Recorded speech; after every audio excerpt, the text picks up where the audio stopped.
People like Dave Mitchell are showing the way. He's the office worker of the future. Dave's an account manager with British Telecom, but he's seldom seen in his office.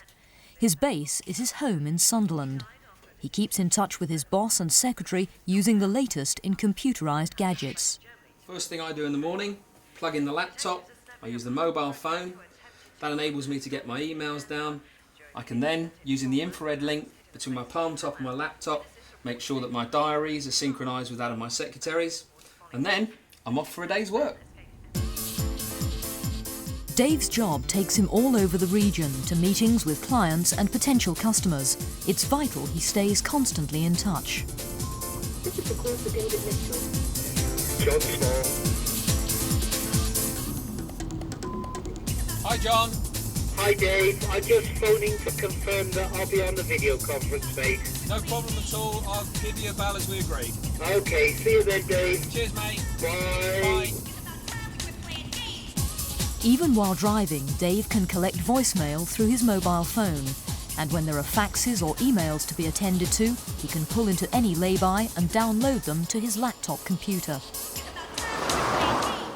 Our statistics show that there's about 2 million people now working in a non-conventional office environment. We alone in BT have about 2,000 people working either teleworking from home or, like myself, professional nomadic people, for want of a better description. And I think as the technology improves and also the general way that companies do business goes on, then yeah, I think it will increase, and I think it will become more and more acceptable for different professions to do it. I think that'll be the big change. For people born before 1960, this massive change in the way we work can be confusing and threatening. But the new job patterns are already in place in many industries and seem set to spread. On average in Britain, executives spend over 300 hours a year travelling to and from work. That's equivalent to over 7 working weeks lost. Teleworking could replace the daily commute to the office or factory. But are people in the North East prepared to meet the challenge of change? Among those who believe they are is the former Joint Chief Executive of Swan Hunter, Roger Vaughan. We've seen the demise of coal mining, of shipbuilding, and to a lesser extent of engineering. And we've seen the great industries in the North East, which sustained its economy for many years, change radically. And that's brought a lot of pain for a lot of people, and they've seen the nature of the work that they've had to do change quite significantly. And is an indication of the sort of turmoil which is out there in the world economy. I think what's really important, though, is the way that the region has responded, particularly in the way that it's generated opportunities for new industries to grow. And I think that the inherent flexibility of the North East has brought it through what has been a very trying time. It's not brought it through for everybody, but I think for most people now, they can see the future with rather more optimism. The case for optimism is founded on a range of new industries which have come to the region. Efficient, high-tech factories turning out state-of-the-art products. Service industries like call centres, unheard of 20 years ago, now employ hundreds of local people. A reborn tourism industry employs thousands more. On the Tyne, the Wear and the Tees, former shipyard workers are turning their hands to the fabrication of highly specialised oil and gas modules. But the restructuring has been paid for with high levels of unemployment. And even for those lucky enough to find work, the future's still far from clear. Short-term and part-time contracts dominate the new industrial landscape. The old idea of the job for life may well have gone. And we may have to replace the idea of security with the idea of employability. What we need are the skills to make us employable in our next job, not just the one that we're in at the moment. Now, I think 3 people have a role to play in this. I think individuals themselves have got to be much better at thinking about how they're going to manage their own careers. I think employers have a role as part of the contracts that if they're going to employ people on relatively short-term contracts, they've got to think about what those individuals are going to do afterwards. And I think thirdly, of course, the trade unions are having to reinvent themselves and think about their roles. And they have quite a difficult task because they're now going to have to represent people who are in part-time work in multiple jobs, in multiple companies, and so that the structure of trade unions is likely to have to respond too. They may become more like professional associations, providing services to their members rather than simply representing them in wage negotiations. And we see these changes happening already. Once a week, Dave Mitchell visits his office in Newcastle for a meeting with his boss, who's based in London. He uses a video phone, which sends pictures down the phone line along with his voice. Afternoon, John. Good afternoon, Dave. How are you today? All right? Fine, thank you. Just a couple of things I really think we need to cover through today. If we can cover off the situation with the Wolson bid, and also about Northern Informatics. Good. Fine, I've got one thing for you, so after you, old chap. There's a number of reasons why individuals and companies take to video conferencing. Let me talk from my own experience. What it gives me is the ability to have a meeting that normally wouldn't happen. Because of people's diaries. I can set up a video link, as we've just seen, for 15-20 minutes with somebody who's got a very heavy diary. They don't have to travel, I don't have to travel. We can choose what time of day or night that we do it. So I think the great benefit is about being able to have meetings that normally wouldn't happen. And you get all the things about speed of response in there. There are obvious cost savings that attract other companies to it, especially where we're talking international travel. It really can cut down the expense of closing a deal. Down at Martlesham Heath in Suffolk, Dave's colleagues at BT's Future Products division are creating the next generation of gadgets for the teleworkers of the future. This is called the Smart Space. It's a compact communications and workstation featuring a wraparound screen and 3D sound. Images from television or computers can be projected in front of the viewer. Teleworkers can talk with colleagues, share computer files and send pictures. BT predicts that something like the Smart Space will become commonplace in homes by the year 2020. 1, 2, 3. BT is also working on a computer-generated on-screen operator. If you can trust yourself when all men doubt you, but make allowance. The mouth and eye movements are recorded from an actor's face using a system called Gaze Tracker. The computer then adds a synthesized voice. Don't give way to hating, and yet don't look too good nor talk too wise. Back on the road, Dave's downloading more email. He's always on call, an aspect of teleworking that some see as its major drawback. I don't actually see the being constantly contactable as a problem. I don't think my wife always sees it like that. But for me, it gives me an opportunity to nip things in the bud before they become problems. And as I say, you just have to take it as a swings and roundabouts. If you do find yourself having to give up weekends or late nights, then it's a case of putting that balance back into your life when maybe you're not so busy, and that's an important thing to do. The number of teleworkers in Britain is rising every year, and it's expected to be a common work option by 2020. But some companies are already finding that it comes at a price. TNL is a computer company based at Hexham in the Tyne Valley. They started life as a group of teleworkers scattered across the northeast, but decided after a while to move back into a conventional office environment. They found that video conferencing and instant email was not the same as face-to-face interaction. One of the main reasons was that when you communicate electronically or just over the telephone, it doesn't give you the full benefits that you need with interactions with people, with customers, with work colleagues to explain situations. So we moved away from a teleworking only approach, just because it wasn't satisfying all those requirements for people to fully communicate. It's got its place, and we still, as I say, we still use it, but it's more difficult to use that just by itself. Even 5 years ago, discussions about getting the right mix between real and virtual working environments in business would have been the stuff of science fiction. Compared with the Industrial Revolution, the coming of the information age has happened practically overnight. Computer halls like this one at Sunderland are symbolic of the new order. It's the centrepiece of the new campus at St Peter's, a tangible sign that, for these students at least, the future has already begun. We see them everywhere, of course, every home.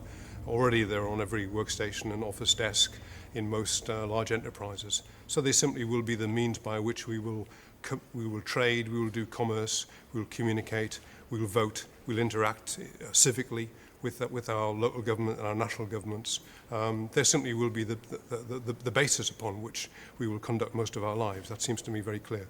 I think we see now kids who are used to networking through using these machines. They're used to interacting with each other and also with artificial agents of various sorts. They're used to interacting with virtual environments and virtual people. That isn't going to go away. They have these experiences. Let's hope that they can work out a way in which they can be controlled and made good for the rest of humanity. Our children are getting a head start in the information age as computers have rapidly moved from being an expensive novelty in schools to being indispensable teaching tools. Experiments with computer-aided lessons have yielded remarkable results. Youngsters seem to take to the technology immediately. While most people over 30 have difficulty learning how to use computers, this generation has known nothing else. For them, a future with teleworking and robot teachers holds no fears. Well, I think we might stay at home and work because, you can get private tutors now and, the computer could be one of them. We'll probably still have teachers, but different sorts of teachers, and there might be computers that you can, tell you what you do. If you had a robot teacher, you could deactivate it. So I'd like having a robot. Coming up in part 2, schools in cyberspace for the young. Will parents surf the net too? And going to work in the office of the future. For the meal we ought to prepare. Education is already changing as a result of the introduction of computers. A recent study by the Henley Centre for Barclay's Life predicts that by 2020, 1 in 5 of all British children will be going to school in cyberspace. In the long term, the internet offers a radical changes. It really offers the potential to have best practice teaching available to all children at all times. People can go to the internet for courses, for teaching online, for following programmes and schedules of learning. And it really offers a radical change. It also means that people could be taught from home. And so in the future it may well be that we see more and more parents not necessarily taking their children out of school, because it may well be that you may get almost a school coming into the home. One can envisage situations where maybe you have a dozen or more children with their friends being taught at home through the internet. Still go to school, but there's such potential there that really radical changes might well occur as well. And how will the government respond to this? Well, the simple answer is that there are real incentives for the government to encourage it to occur, because the cost of tuition per pupil now runs into the thousands. Teaching people online could save a lot of money. Children are not the only ones who will benefit from lessons in cyberspace. Teachers too will be freed from the need to be physically present in a class. Using televideo, a teacher could hold a class with children who may be scattered across the country or across the globe. My name's Judy. My name's Lee. And my name's Bradley. By 2020, the growth of the internet as a source of information will have developed to the point where all the world's most important books, films, videos, still pictures and music will be instantly available. Virtual copies of precious manuscripts like the Lindisfarne Gospels will be shared by a global audience. But while the emphasis on children's education is understandable, new ways of bringing the future to adults are just as important. This is especially true in the country, which is why, earlier this year, Northumberland College began touring remote areas with a specially converted bus designed to bring computer training to those who might otherwise miss out.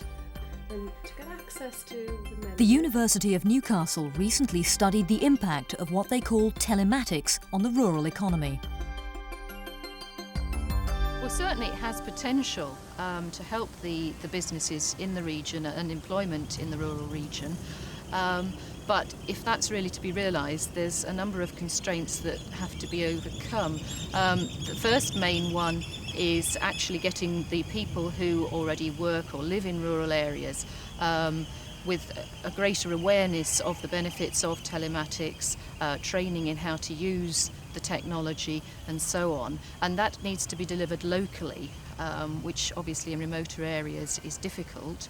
And secondly, there's problems with the telecommunications infrastructure in that it's not developing as fast. The more advanced telecommunications is not coming on stream in rural areas as quickly as it is in urban areas. Cyber commerce promises rural businesses an extra edge they've never enjoyed before. Already, many of Britain's leading companies have set up internet sites. Using secret codes, it's possible to transfer money and send private emails securely. All the indications are that business on the internet is set to boom. One can envisage a situation where some of the largest companies in the FTSE 100 index, for example, may actually be virtual in many senses. That's not to say that they won't have a corporate headquarters, it's just that they will be very, very small, minuscule, compared with the existing structures for large companies. The leap from the traditional office to a virtual headquarters is unlikely to take place overnight. But as more businesses trade globally through the internet and as more employees telework from home, there may be less need for corporate buildings. By 2020, the workplace itself may also have changed dramatically. For the moment, this is the state of the art in office design. Arthur Anderson's is a firm of consultants with branches worldwide. One floor of their London office has been converted into a living laboratory where theories about improving efficiency by improving design are tried out in the real world. Gone is the intimidating boardroom, replaced here by intimate conversation areas. The open plan design is divided into spaces with different functions, where teams of workers or individuals can come and go as they please. There's a chaos area where ideas can be brainstormed by groups working on a particular project. There's a zen area for quiet thought, where mobile phones and conversations are banned. And there's a touchdown zone, looking just like a busy cafe counter, with big windows facing out onto the street. Nobody has their own desk. Lockers provide central storage for personal effects, and workers drift from one area to another, plugging in their computers wherever they wish. It's designed to be more efficient, but also pleasant to work in. It's really about treating people as humans first and workers or consultants second. So when you're thinking about humans holistically, you look at changing their kind of perspectives, having stimulating things, what kinds of fabrics, colors, and all those things kind of impact us, albeit subtly, on the kinds of experiences we're going to have in this place. And over 75% of the people here think it's a significant improvement over what we've had or what indeed other workers have to deal with in their offices. The workplace of the future might also encourage employers to take a more wide-ranging responsibility for their workers' well-being. I think of this as kind of a broad canvas that we're still painting and we're still completing. So I think there's large scope for us to continue to go forward. Two of the things we're going to introduce are community programs for help taking care of the learning needs and the kind of stimulus for people when they are here. So we'll bring in things like mental or intellectual aerobics. We'll bring in fresh whole foods to serve in the cafe, green teas as opposed to things with caffeine. So we'll invite people to try some things that might actually have a positive impact on their energy and enthusiasm while they're here. By 2020, large numbers of workers will be on short-term or casual contracts. We'll probably have to carry an identity chip. Employers will be able to instantly confirm who you are, your qualifications, your references. It will be your passport, driving license and credit card. It can even store your medical records. Credit card fraud costs the banks millions of pounds every year. With so much sensitive information and the whole of your banking records on one chip, strong measures will be needed to prevent fraud. That may mean your employer and the government will have to know more about you than ever before. Fingerprints never change throughout your life. The shape of your hand can identify you. The interior of the eye is also unique to each individual. This cash machine scans the eyes of the customer and compares the pattern of their iris with those on its databank. The system does away with the need for PIN numbers. Future employers might also check a digital map of your face. Security cameras are now a common feature of most town centres.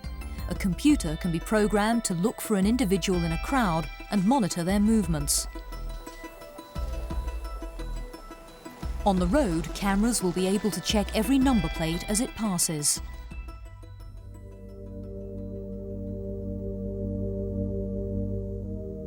It's a far cry from the world of work in which most of us grew up. When the traditional industries of the Northeast were still at their height, the vision of a future where our daily movements could be traced and recorded in detail would have seemed like a nightmare.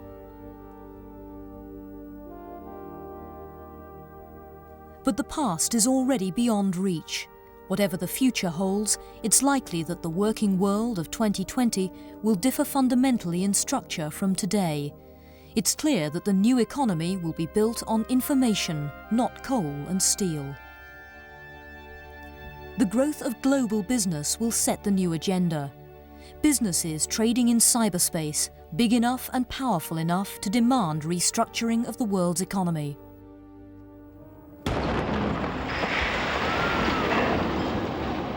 As the dust settles on the ruins of the Industrial Revolution, we're about to enter a period which will transform the way we work and trade.